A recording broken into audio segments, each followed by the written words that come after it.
coming attractions. You been to the movie this holiday season? You go see a movie? Mm-hmm. Yeah.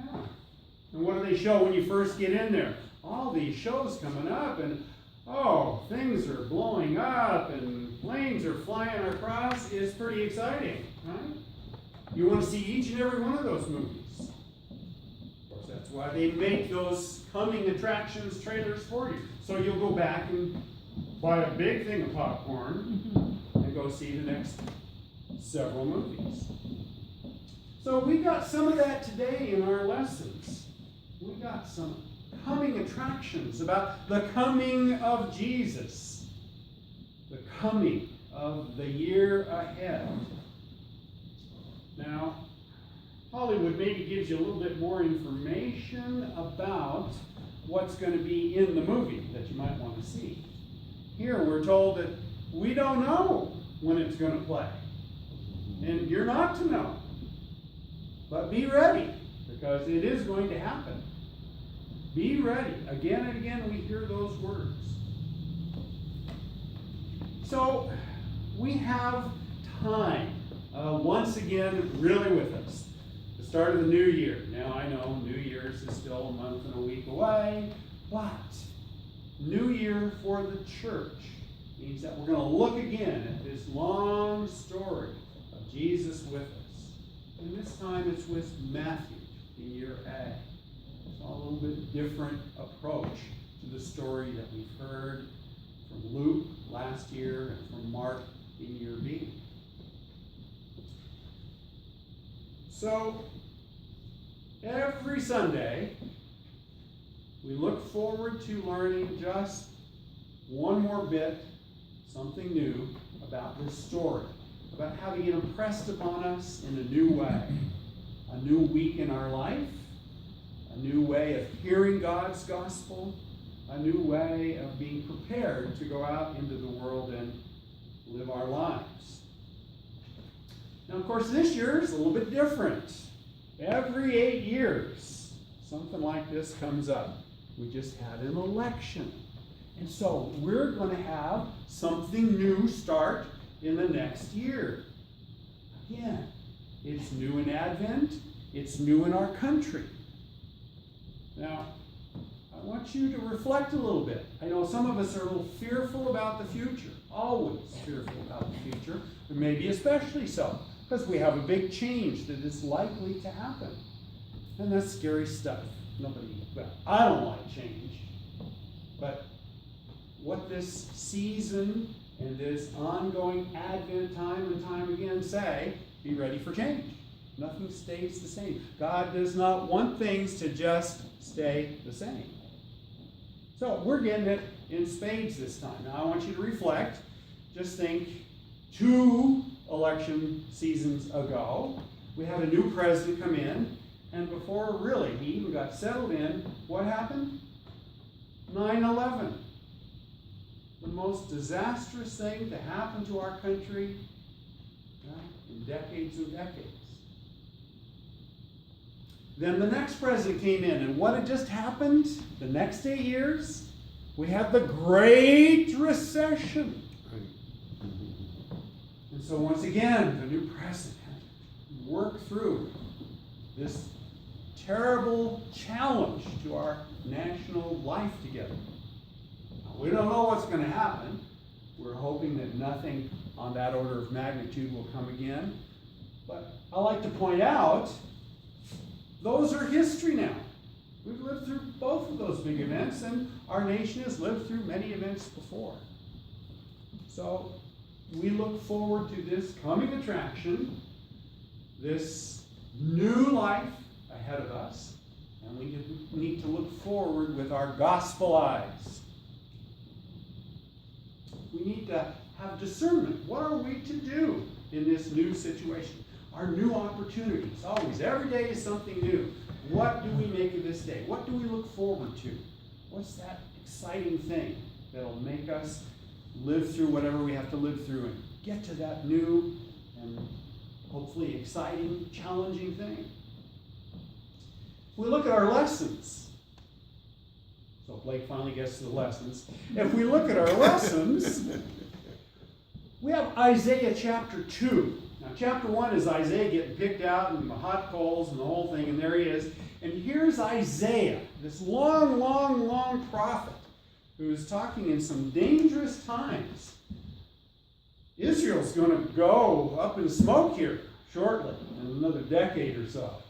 And Judah's not going to do so well either. And the big countries are coming down at him. But how does Isaiah begin? What does Isaiah talk about? Gosh, he talks about this Jerusalem that's going to rise up. And all the nations are going to look at it. And the swords are going to be turned into plows. So all those tanks and jet fighters and new destroyers that don't work are going to be melted down and turned into something more useful.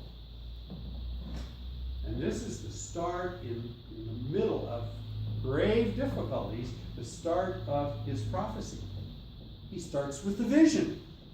This is what we look forward to, this Jerusalem, this sacred city where we go and instead of being out in that wilderness, the wilderness is scary back then. Nobody wants to be there, wants to be in the city. And of course, the holy city of Jerusalem. Now, in our eyes, of course, what is it we're talking about? We're talking about Jerusalem, in our time, represents the risen Christ, that holy place. We don't worship a shrine. We don't have the holy wall or the Kaaba, or we have Jesus. And where is Jesus located? Right here, right now. Or there, all around. Jesus is here. Jesus is with us if we will hear Jesus and accept Jesus. So, not a place. The holy city, holy as it is, special as it is, represents Jesus. And so, we look forward to this vision of the future, this glorious vision, this perfect city, the New Jerusalem. And how are we supposed to do that? We talk about the field worker, and one gets taken, and the other's left, and the meal grinders, and one gets taken, the other's left, and not sure which one I want to be.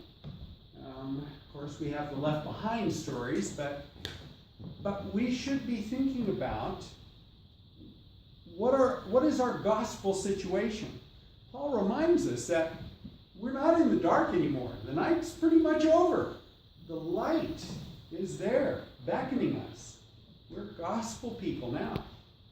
This is Romans later on in Paul's ministry. And to start his ministry, what does he tell us? He tells us we've died already. We've died with Christ. We're already dead. We've already gone through all that terrible stuff that's mentioned about the earthquakes and famines and the wars and so forth. We're already dead with Christ. And so what we're looking forward to is our gospel eyes. We're looking toward the light. We're looking toward the good that can happen in life. So Christ is coming. That's the coming attraction. Christ is coming again. Christ already came. We're in that funny time where it happened and yet it didn't happen. It's now, but it's not yet. The kingdom is here. Jesus announces that. He tells the disciples, the kingdom is here. Tell them it's come near. And then, well, it's still coming. So, let's get positive. Let's do what we can. All this speculation and worry about the coming attraction, it's going to be an exciting time, yes, but let's get positive. Let's think about the number line. Remember positive, negative numbers? Have you studied the number line? All right, so if we talk about God's law, the Ten Commandments, if we do something like lie or steal or kill, which side of the number line are we going? We're going to the negative side, down, down, minus numbers. But we're people of the light. We're gospel people. And so which side of the number line? Jesus asks us positively to do good stuff. So, don't steal. You just don't steal. You're right where? At 0. What are you supposed to do? Give. Let's get positive. Give as much as you can until it hurts and beyond. Don't lie. If we just keep our mouth shut, where are we on the number line? 0. You want to be a 0? What do? In the gospel people that we are, we say positive things. We share the gospel. Let's move our numbers to the positive. And I bet nobody here has killed anybody, well, recently. Okay? So where are we right now on that one? We're just at 0. Okay? Well, let's stop being zeros. Let's get out there and bring the dead back to life. And you go, whoa. What kind of life? Jesus talks about abundant life. Are there people out there who are looking at this holiday season not with joy, but with boredom and sadness and lacking life? It's time for us as gospel people to bring abundant life to the world. Let's get positive. Let's not be zeros. So, we have this New Year's resolution time. Now, back later on in January 1, we get to make our secular resolutions. I'm going to eat more healthily. I'm going to read the Bible more regularly. I'm going to do these things I'm going to do. That's in my life. But here at Advent, God's New Year, let's make resolutions not about ourselves, but resolutions about bringing on God's kingdom. This year, God's kingdom is going to come closer and closer and closer. Christ is coming.